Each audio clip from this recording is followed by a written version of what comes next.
Hello, and welcome to the second episode of Cocktails with a Twist of History, your digital destination for all things cocktails. Today we're going to talk about the martini. Now you would think that the martini is an easy concept, but even the definition is not really very easy. A purist will tell you that a martini has to have gin. But we know that from the James Bond books and movies, they popularized the vodka martini. You would think that a martini has to have vermouth. Vermouth is a wine-based drink that is fortified with herbs, but we know that there's a lot of things that are called martinis that do not have any vermouth in it. One thing that people do agree on is that a martini is a very stylish drink and it has to be served very, very cold. Now, a martini has its own glass. This is a martini glass, sometimes called a cocktail glass. What you can see is, first of all, it has a stem. The reason why is that I'm going to dump out that ice. I put the ice in there so it chills the glass so that when I do put it in, it'll be nice and cold. And I hold it on the stem so that my hand doesn't warm the drink. Let's get to making a martini. Definitely been talking too long without a drink in my hand. So, you know that there's the idea of shaken, not stirred, that comes from James Bond. But we're going to talk about here the classic martini, and the classic martini is stirred. So we're going to need a stirring glass, we're going to need our cocktail spoon, and we're going to need our hawthorn strainer. And we're going to need a lot of ice. Okay, let's get to making this martini. So we're going to need 2.5 ounces of gin. I've already measured it out a little bit here, but I'm going to put it into the measuring jigger and we're going to measure it out. 2.5 ounces. Now we're going to use our vermouth.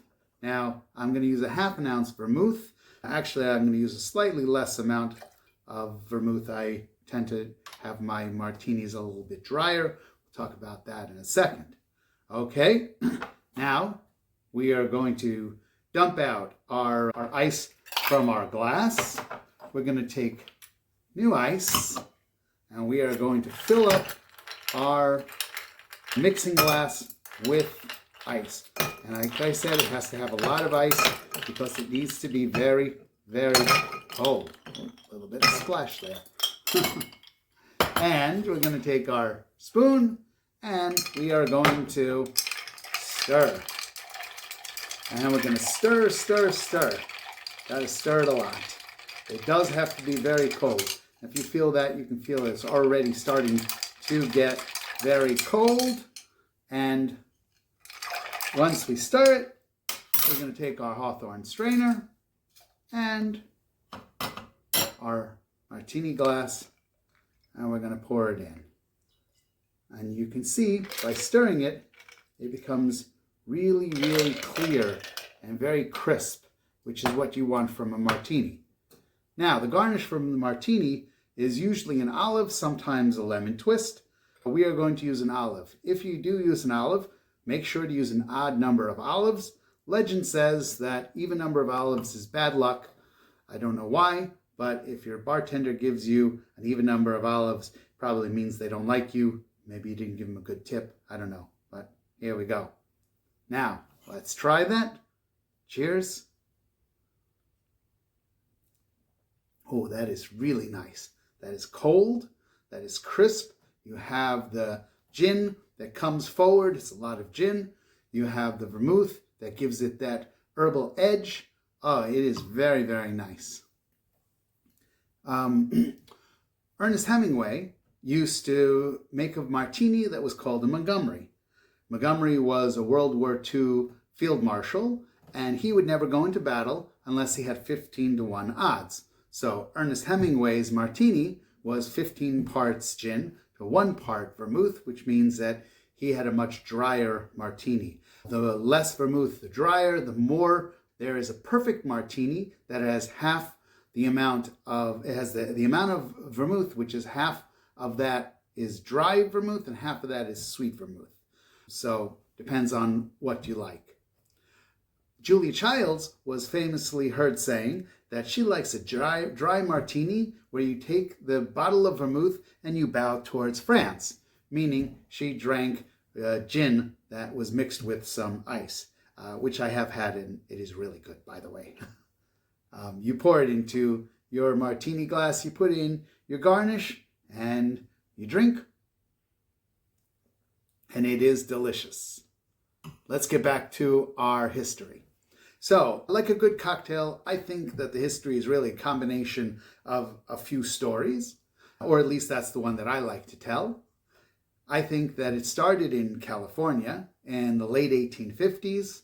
There was a miner that struck it rich with gold in the gold rush, and he went to the local town, Martinez, and he went to the tavern and ordered champagne. Now, champagne would have been very uncommon to have in those days, and of course, this bartender didn't have any, but he was a quick thinker and said, hey, I'm going to make you a cocktail. And he used this thing called vermouth, which was being brought in by the Italian immigrants at the time, and mixed it with gin and gave it to the guy, and he loved it.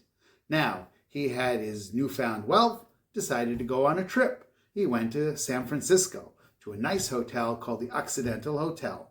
The bartender at the Occidental Hotel was the great-grandfather of all cocktails, Jerry Thomas.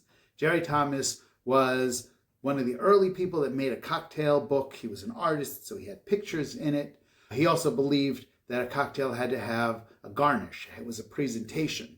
And so he was probably the one that started the garnishes in cocktails. Probably was a lemon twist at the time. Olives probably came later. In any case, that was how he created his martini. But there are people that say that it came from a company called Martini and Rossi, a vermouth company still around. It probably was how it got changed from Martinez to Martini, maybe, my opinion. You may have a different story. You may have a completely different story. If you do, put it in the comments, email it to us, tell it to the bottle. We will hear it. Also, please make sure to hit the bell to follow. Put something in the comments so that we know that you're there. It does help us. And we will be back with more episodes of Cocktails with a Twist of History. Thank you and cheers.